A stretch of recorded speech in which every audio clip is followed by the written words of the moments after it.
चीन के लोग जब अपना त्यौहार मनाते हैं तो कभी वहां दंगा नहीं होता। सिंगापुर के लोग जब अपना त्यौहार मनाते हैं तो भी कभी दंगा नहीं होता। अमेरिका के लोग जब अपना त्यौहार मनाते हैं तब भी कभी दंगा नहीं होता। जापान के लोग अपना त्यौहार मनाते हैं तब भी कभी दंगा नहीं होता। अरब, दुबई, कुवैत, बहरीन के लोग अपना त्यौहार मनाते हैं फिर भी कभी दंगा नहीं होता। और भारत में, भारत के लोग गणेश पंडाल लगाते हैं, गणेश जी की पूजा करते हैं तो दंगा शुरू, पत्थरबाजी शुरू। अभी नवरात्रा चल रहा है, देवी जी की पूजा हो रही, तभी अलग अलग स्थानों पर पत्थरबाजी हो रही, हिंसा हो रही। रामलीला शुरू हो जाती है तो भी हिंसा शुरू हो जाती है। जन्माष्टमी में शोभा यात्रा निकालते हैं तो भी हिंसा शुरू हो जाती है। रामनवमी पे शोभा यात्रा निकालें तो भी हिंसा शुरू हो जाती है। शिवरात्रि पे शोभा यात्रा निकालते हैं तो भी हिंसा हो जाती है। क्यों? हमारे प्रधानमंत्री दुनिया के सबसे मेहनती, ईमानदार, राष्ट्रवादी प्रधानमंत्री है। हमारे गृहमंत्री दुनिया के सबसे मेहनती गृहमंत्री है।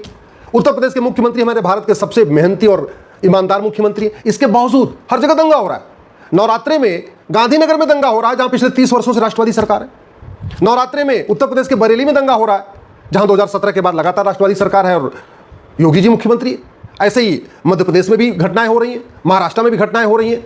अलग अलग जगहों पर जहां राष्ट्रवादी सरकार है वहां पर भी घटना हो रही है। मैं तो सेकुलर सरकारों की बात ही नहीं कर रहा हूं। मैं तो तमिलनाडु में क्या हो रहा है, बंगाल में क्या हो रहा है या केरल में क्या हो रहा है उसकी बात ही नहीं कर रहा हूं। मैं तो वहां की बात कर रहा हूं जहां राष्ट्रवादी सरकार है।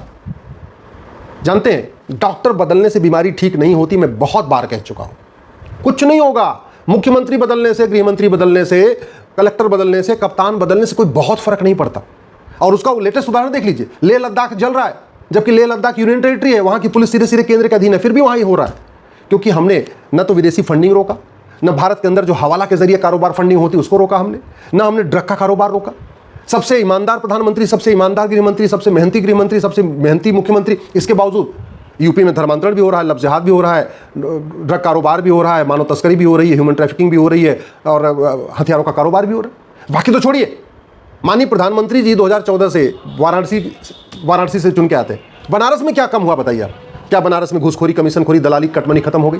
क्या बनारस में तोलाबाजी, हवालाबाजी खत्म हो गई? क्या बनारस में झपटमारी खत्म हो गई? क्या बनारस में तारीख पे तारीख खत्म हो गई? क्या बनारस में धर्मांतरण रुक गया? क्या बनारस से घुसपैठी अपने आप भाग गए? क्या हुआ?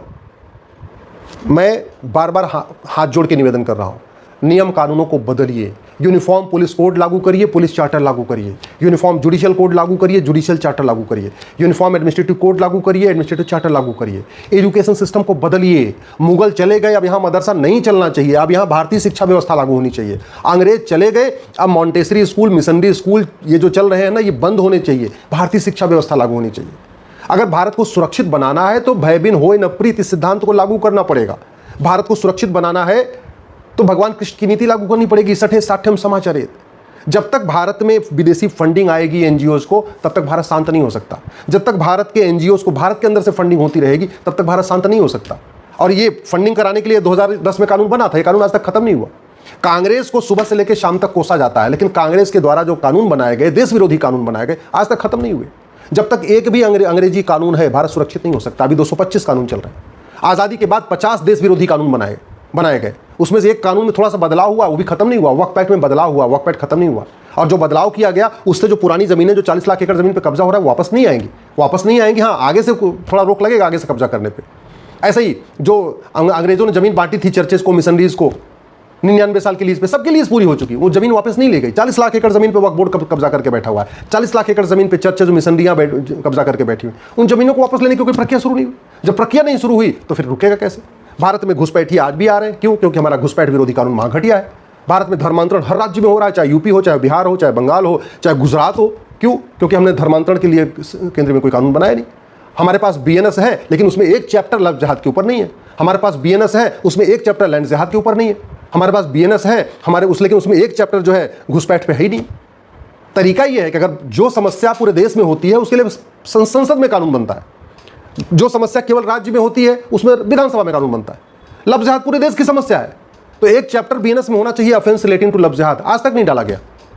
ये धर्मांतरण पूरे देश की समस्या है, तो बीएनएस में एक चैप्टर होना चाहिए, ऑफेंस रिलेटिंग टू कन्वर्जन, आज तक नहीं डाला गया। लैंड जिहाद हो रहा है पूरे देश में, ये केवल एक राज्य में नहीं हो रहा, पूरे देश में हो रहा है, तो बीएनएस में एक चैप्टर होना चाहिए, offence relating to land grabbing, लेकिन नहीं डाला गया। ऐसे ही जो है ड्रग कारोबार पूरे देश में हो रहा है, तो बीएनएस में एक चैप्टर होना चाहिए, offence relating to drug smuggling, अभी तक नहीं डाला गया। ये जो ह्यूमन ट्रैफिकिंग, ये पूरे देश में हो रहा है, तो बीएनएस में एक चैप्टर अलग से होना चाहिए, offence relating to human trafficking. हथियारों का कारोबार पूरे देश में हो रहा है, अवैध हथियारों का कारोबार, तो बीएनएस में एक चैप्टर होना चाहिए, हथियारों पे होना चाहिए। इसी तरीके से काला धन हवाला पूरे देश में चल रहा है, तो बीएनएस में एक चैप्टर होना चाहिए, offence relating to money laundering and drug smuggling. भ्रष्टाचार पूरे देश में हो रहा है, तो बीएनएस में एक चैप्टर होना चाहिए ऑफेंस रिलेटेड टू करप्शन। देश को बचाना है तो हमें सबसे पहले अमेरिका का जो फेडरल पिनल कोड है ना, ऐसा ही एक कानून भारत में लागू करना पड़ेगा। एक one nation one penal code बनाना पड़ेगा। जो 50 घटिया कानूनों को मकड़जाल बना रखा है वो देखने में बहुत बढ़िया है, चलो हमारे पास 50 कानून है, वो बेकार है, किसी काम के नहीं, अननेसेसरी बर्डन क्रिएट कर रहे हैं। भारत को सुरक्षित बनाना है तो सबसे पहले one nation one penal code लागू करना पड़ेगा। भारत को सुरक्षित बनाना है तो 1861 का पुलिस एक्ट खत्म करके एक one nation one police code लागू करना पड़ेगा, पुलिस चार्टर लागू करना पड़ेगा। भारत को सुरक्षित बनाना है तो इन्वेस्टिगेशन का एक बाकायदा स्टैंडर्ड एसओपी बनाना पड़ेगा। अगर मर्डर हो गया तो क्या क्या 100 सवाल पूछने हैं, किन 100 बिंदुओं पे जांच होनी चाहिए, उसका स्टैंडर्ड प्रोसीजर होना चाहिए। ऐसा नहीं होना चाहिए कि बंगाल की पुलिस किसी और तरीके से जांच करेगी और बिहार पुलिस किसी अलग तरीके से जांच करेगी। भाई बार बार सीबीआई जांच की मांग क्यों हो रही है? सीबीआई अच्छा जांच करती है, तो जो सीबीआई अच्छा जांच करती है, सीबीआई किस तरीके से जांच करती है वही प्रोसीजर स्टेट पुलिस भी कर ले, खत्म बात हो गई, लोग सीबीआई जांच की मांग ही नहीं करेंगे। भारत को सुरक्षित बनाना है, ये गुलामी की न्यायिक व्यवस्था बदलना पड़ेगा, एक जुडिशियल चार्टर लागू करना पड़ेगा। कौन सा अपराध कितनी डेट पे खत्म होना है, कौन सा अपराध 3 महीने के अंदर खत्म होना है, कौन सा किस अपराध का फैसला 6 महीने में आना है, किस अपराध का फैसला साल भर में होना है, ये इसका स्टैंडर्ड प्रोसीजर बनाना पड़ेगा। जज की मर्जी पे अगर हम छोड़ेंगे तो तारीख पे तारीख देते रहेंगे, हमें स्टैंडर्ड लिखित होना चाहिए, हाँ भैया हर हफ्ते सुनवाई होगी। भारत को सुरक्षित बनाना है तो सबसे पहले ये भारत में जो प्रशासनिक व्यवस्था है, न्यायिक व्यवस्था है, पुलिस व्यवस्था, और सबसे इंपॉर्टेंट भारत की शिक्षा व्यवस्था बदलना पड़ेगा। ना शिक्षा में संस्कार है, ना कानून का खौफ है। और दुनिया में सबसे ज्यादा लफ्ज़ जिहाद भारत में हो रहा है। 5 लाख बहन बेटियां साल में गायब हो रही हैं, उसमें से 1.5 लाख वापस मिलती हैं, 3.5 लाख का पता नहीं चल रहा है। भारत में इस समय पूरी दुनिया में सबसे ज्यादा धर्मांतरण भारत में हो रहा है। प्रतिदिन 1500 परिवारों का धर्मांतरण हो रहा है। एक परिवार में 7 आदमी मान के चलिए तो पर डे 10,000 हिंदुओं का धर्मांतरण हो रहा है। साल में 40 लाख हिंदुओं का धर्मांतरण हो रहा है। क्यों? क्योंकि यहाँ शासक बदले हैं, मुख्यमंत्री बदल रहे हैं, सांसद बदल रहे हैं, विधायक बदल रहे हैं, मंत्री बदल रहे हैं, कलेक्टर बदल रहे हैं, कप्तान बदल रहे हैं, कानून नहीं बदल रहा है, व्यवस्था नहीं बदल रही है, इसलिए धर्मांतरण नहीं रुक रहा। 5 करोड़ घुसपैठिए आके बैठे हुए, अभी घुसपैठियों का आना बंद नहीं हुआ, और घुसपैठिए सारे कागज बनाते चले जा रहे हैं, सब बनवाते जा रहे हैं। क्यों? क्योंकि फर्जी डॉक्यूमेंट बनाना गंभीर अपराध नहीं, फर्जी डॉक्यूमेंट बनवाना गंभीर अपराध नहीं। आधार एक्ट कितना महाघटिया, महा सड़ा हुआ है कि उस कानून में लिखा हुआ है कि जो 6 महीने रह ले उसका आधार बन जाएगा। अब घुसपैठिए एक पहले आधार बनवा लेते हैं क्योंकि कानून कहता है 6 महीने के बाद बन जाता है। उसके बाद एक डॉक्यूमेंट से 2, 2 से 3, 3 से 4, 4 से 5, 5 से 6 डॉक्यूमेंट बनवा लेते हैं, वोटर आईडी में नाम जुड़वा ले रहे हैं। दुनिया के सबसे ज्यादा फर्जी वोटर भारत में है, दुनिया के सबसे ज्यादा घुसपैठिए भारत में है, दुनिया में सबसे ज्यादा जनसंख्या विस्फोट भारत में हो रहा है। और इसके बाद भी हम सोच रहे नहीं भारत बहुत अच्छा होने वाला है, बहुत सुरक्षित होने वाला है। ये बहुत बड़ी गलतफहमी है। एक बात मैं बता दूं, अभी नवरात्रे मना रहे हैं। दुर्योधन का ननिहाल गंधार में भी नवरात्रा होता था, आज की डेट में अफगानिस्तान हो गया, वहाँ नवरात्र मनाने वाला एक व्यक्ति नहीं बचा। राजा भारत का ननिहाल जहाँ से माता कैकेयी आई थी वहाँ पे भी नवरात्र होता था। अब पाकिस्तान बन गया, कोई नवरात्र करने वाला है नहीं वहाँ पे, अब देवी जागरण बंद हो चुका है। ईस्ट बंगाल, वेस्ट बंगाल तो हमारे पास है, वहाँ दुर्गा पूजा हो रही है, ईस्ट बंगाल में दुर्गा पूजा नहीं हो रही है। क्यों? वहाँ भी तो होती थी पहले, अब नहीं हो रही। भारत में बाकी पाकिस्तान, अफगानिस्तान, बांग्लादेश तो छोड़िए, भारत के 9 राज्यों में हिंदू खत्म हो चुके हैं, वहाँ नवरात्रा खत्म हो चुका है। 800 जिलों में से 200 जिलों में हिंदू खत्म हो गए, वहाँ भी नवरात्रा खत्म हो गया। 6000 तहसीलों में से 1500 तहसीलों में हिंदू खत्म हो गए, वहाँ भी नवरात्रा खत्म हो चुका है। नहीं होता नवरात्रा। भारत के बॉर्डर पे नवरात्रा नहीं हो रहा है। क्यों? क्योंकि बॉर्डर की डेमोग्राफी बदल चुकी है और बहुत तेजी के साथ आज भी बदल रही है। लफ्ज़ जिहाद कानून बना नहीं, लैंड जिहाद कानून बना नहीं, धर्मांतरण नियंत्रण कानून बना नहीं, घुसपैठ नियंत्रण कानून बना नहीं, जनसंख्या नियंत्रण कानून बना नहीं। तो पर डे डेमोग्राफी बदल रही है, पर डे। और मुख्यमंत्री बदल रहे हैं, सब कुछ बदल रहे हैं, लेकिन जो खतरे हैं वो कम नहीं हो रहे हैं। क्यों? क्योंकि हमने कानून नहीं बदला। इसलिए मैं आप लोगों से निवेदन कर रहा हूं, दल गुलामी छोड़िए, पार्टियों की गुलामी छोड़िए।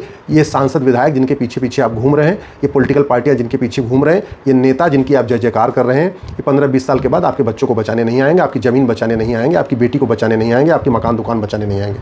लेकिन जो मैं कानून कह रहा हूँ, अगर आज ये बन गए तो आने वाली पीढ़ियाँ भी आपकी सुरक्षित रहेंगी। इसलिए दल गुलामी छोड़िए और कठोर कानून की मांग करिए।